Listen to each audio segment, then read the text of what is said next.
By the way, how's Alabama? Alabama. I haven't seen Bama over a year and a half. I thought you two were a team. We were for a little while. Did about 4 jobs together. Then decided to call it quits. Why?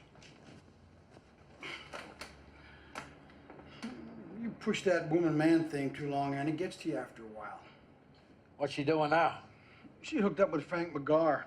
They've done a couple of jobs together. Hell of a woman. Good little thief. So, explain the telegram. 5-man job. Busted in and busted out of a diamond wholesalers. Can you move the ice afterwards? I don't know nobody that can move ice. No problem. We got guys waiting for it. Hey, what happened to Marcelo Spivey? Didn't he always move your ice? He's doing 20 years in Susanville. 20 years, holy God. What for? Bad luck. I guess you can say that again. What's the exposure like? 2 minutes tops, but it's a tough 2 minutes. Daylight during business hours, dealing with the crowd.